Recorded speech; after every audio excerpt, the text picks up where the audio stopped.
ప్రియమైన వాళ్ళరా, యేసు ప్రభు నామంలో మీ అందరికీ శుభములు కలుగునుగాక. ఈరోజు శిలువలో యేసు ప్రభు మరణించినప్పుడు ఎలాంటి భయంకరమైన సూచనలు జరిగినాయి అనేటువంటి విషయాన్ని మీ ముందు ప్రస్తావించాలని ప్రభు పేరిట ఆశపడుచున్నాను. మరి యొక్క మత్తయి సువార్త 27వ అధ్యాయము 50వ వచనం నుండి 51వ వచనం వరకు చూసినట్టయితే కొన్ని అక్కడ సిచ్యువేషన్లో జరిగినాయి భయంకరంగా. ఒకటి ఏంటంటే, దావీదు యొక్క కుమారుడు సొలొమోన్ రాజు కట్టించినటువంటి గొప్ప దేవాలయం ఉన్నది. ఆ దేవాలయం సుమారుగా 40 సంవత్సరాలు కట్టారు. మరి ప్రపంచంలోనే గొప్ప దేవాలయం అది. యేసుప్రభు శిలువలో ఎప్పుడైతే మరణించాడో, ఎప్పుడైతే ప్రాణం విడిచాడో, అప్పుడు దేవాలయం యొక్క తెర పైనుండి క్రింద వరకు 2 భాగాలుగా చినిగిపోయిందని వాక్యం ఉంది. ప్రియమైన వాళ్ళరా, రెండవది భూమి వణికెను. సాధారణంగా ఈ భూమి ఎందుకు వణికిందంటే, ఈ భూమిని నిర్మాణం చేసినటువంటి సర్వశక్తుడకు దేవుడు ప్రాణం విడిచినప్పుడు భూమి వణికినదట. మూడోది బండలు బ్రద్దలైపోయినాయి.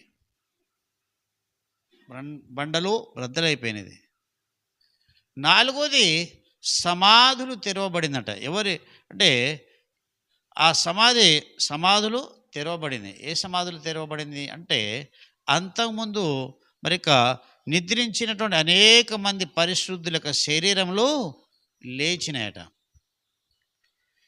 ఇది చరిత్రలో ఎవరు ప్రాణం విడిచినప్పుడు లేదా ఎవరు చనిపోయినప్పుడు ఇంత మరిక సంఘటన జరగలేదు.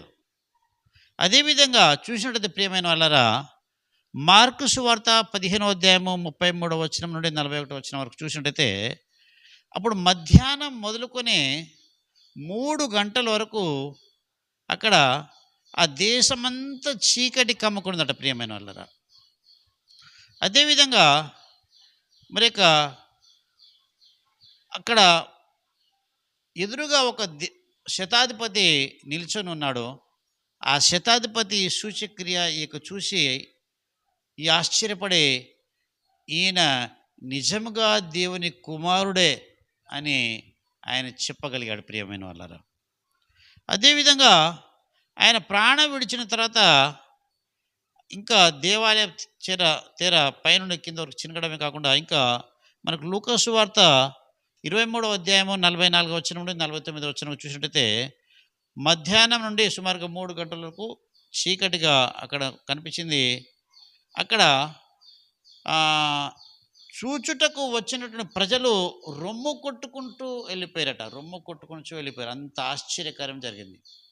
భూమి వణికిపోయింది, బండలు బ్రద్దలైపోయినది, దేవాలయం తెర చినిగిపోయినది, మరి దేశమంతా చీకటి కమ్ముకున్నది. అదేవిధంగా యోహాను సువార్త 19వ అధ్యాయం 28వ వచనం నుండి 30వ వచనం కూడా మరిక ఆ విధంగా సూచక్రియలు జరిగినాయని మనకున్నది. ప్రియమైన వాళ్ళరా, అయితే ఈ చీకటి కమ్ముకున్నది అనేటువంటి విషయానికి సాదృశ్యం ఏమనగా, చీకటి ఇక పాపులమైన మానవాళిపై దేవునికి శాపానికి అది గుర్తు.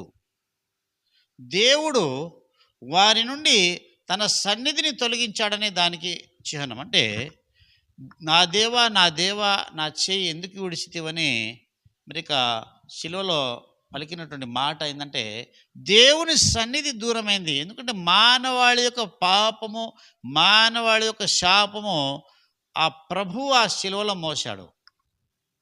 అదేవిధంగా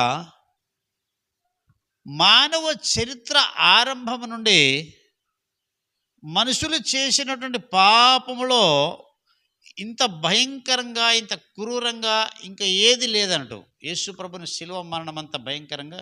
ఎందుకంటే సర్వ సృష్టికర్త ఆయనను శిలువలో మరణించడం అనేది అది భయంకరమైనటువంటి సిచ్యువేషను. అదేవిధంగా చూసినట్టయితే ఈ యొక్క శిలువ అనేటువంటి మ్రాను అంటే ఈ మ్రాను మీద ఎవరైతే వేలాడుతారో వారు శాపగ్రస్తులైతే వేలాడతారు. ఇక్కడ మనం చూసినట్టయితే ద్వితీయోపదేశ కాండము 21వ అధ్యాయము 23వ వచనము, అదేవిధంగా గలతి రాసినటువంటి పత్రిక 3వ అధ్యాయం 13వ వచనంలో చూసినట్టయితే మ్రాను మీద వ్రేలాడిన ప్రతివాడు శాపగ్రస్తుడు. అంటే మానవాళి యొక్క ప్రతి శాపము యేసు ప్రభు శిలువలో మోశారు. ప్రియమైన వాళ్ళరా, కావున ప్రియమైన వాళ్ళరా, ఆ యొక్క యేసు ప్రభు మరి సమాధి నుండి లేచినప్పుడు, అంటే యేసు ప్రభు ప్రాణం విడిచిన తర్వాత సమాధులు తెరవబడినాయి. కానీ సమాధి నుండి గెలిచినటువంటి ప్రథమ వాడు అంటే యేసు ప్రభువే.